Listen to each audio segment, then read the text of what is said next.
So let's recall what we have learned before. Previously, we have seen causes of the French Revolution, circumstances as well as the factors led to the French Revolution, right? And in the last session, we have discussed about the outbreak of the revolution, how the revolution blasted, right? So let's discuss about it. Let's recall what we have seen before. So Louis XVI had to increase taxes, reasons we have discussed earlier. However, he alone could not increase the taxes. He had to get approval from the Estates General. And what was the Estates General? It was a political body to which the three estates sent their representatives. But if we talk about this Estates General, the monarch alone could decide when to call meeting of this body. The last time meeting was conducted in 1614, the next 1789, so gap of around 175 years. That's too much. So Louis XVI called the meeting in assembly, and each of the estates sent their representatives. Nobility and clergy, each of them had 300 representatives and 600 representatives of third estate. And yes, in third estate, women were not allowed to enter inside, as well as peasants and artisans. Those people were also not allowed to join the meeting. They were not allowed to enter in the whole level. However, their grievances, their demands were carried by those members in some of 14,000 letters. And voting, now about voting. Voting in Estates General in the past had been conducted according to the principle that each estate had one vote. And Louis XVI determined not to bring any change in the system. However, the third estate wanted to bring changes.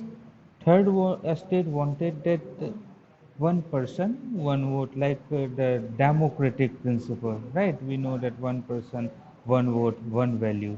So the third estate wanted this. And the demand of the third estate refused by Louis XVI.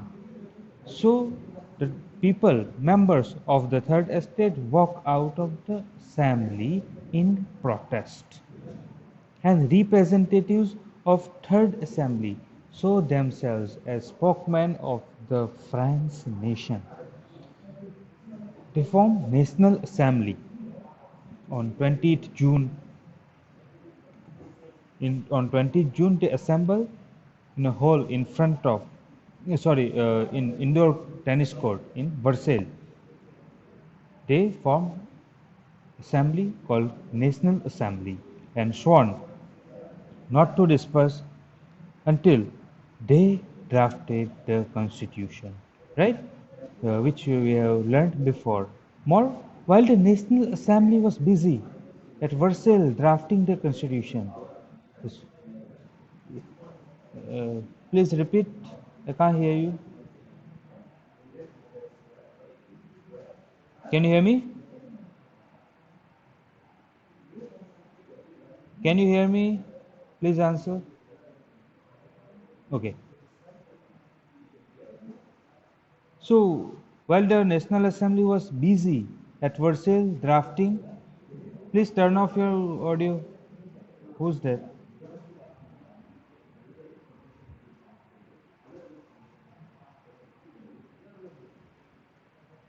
Yes. While the National Assembly was busy at Versailles drafting a constitution, the rest of France sat with turmoil. In France, there was state of turmoil. That means like uncertainty and disturbance in the France. So a severe winter mean bad harvest. The price of bread rose. It was not only problem that prices hiked, but problem was that supply was less. So bakers often exploited and hoarded the supply. After spending hours into the long queues, angry women stormed on the shops at the bakery. So basically, problem was first they had to pay that high prices for a loaf of bread. Second thing, due to less supply, it wasn't easy to get a loaf of bread. So generally, women had to stand in a long queue for many hours just to get a loaf of bread. So after spending hours in long queues at the bakery, crowd of angry women stormed into the shops. At the same time, the king ordered troops to move into Paris. This is the situation I'm describing to you, the situation which we had discussed in the beginning of the chapter. If you remember that the king called the troops in the city of Paris. Generally, we know that troops guard the borders, but king called in the city. And if you remember, on 14th of July, agitated crowds storm and destroy the Bastille. If you remember, and the stones of Bastille sold in the market as souvenir. Now about the countryside. Countryside rumors spread from village to village. Countryside means in rural area. So in rural area, countryside, rumors were spread village to village that the lord of the manor is kind of mansion of property, right? Like castle. So lord of the manor, that means landlord, had hired bands of brigades, means a group of bands of brigades. Why hired? They hired to destroy the crops, and rumors were spread they were on the way to destroy their crops. So caught in frenzy of fear, spread that fear in people, fractine. So peasants in several districts seized hoes and the pitchfork, those agriculture tools, and attacked Shotak. Shotak, that means a castle of landlords. A castle or that big residence belonging to mainly noblemen, that is called Shatter. So the Shatter attacked by peasants, and they looted and hoarded grain and burned down the documents containing the record of manorial due. Manorial due. Yes, peasants rented land from those landlords. They had to pay them. So the left dues called manorial due, they had to pay to manor. That is called manorial due. So those people burned the documents which recorded about the manorial dues. A large number of nobles fled from their homes, many of them migrating to neighboring countries because French people became out of control. It was the revolution, outbreak, like blast, outbreak of the revolution.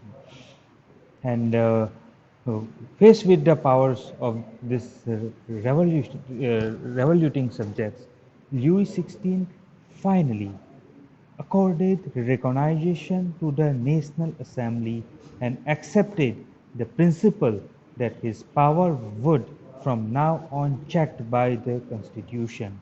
So in short, in France, the constitutional monarchy established. That means the King Louis XVI recognized the assembly and accepted the constitution. Purpose of the constitution was to put limits on the powers of the monarch. They did it.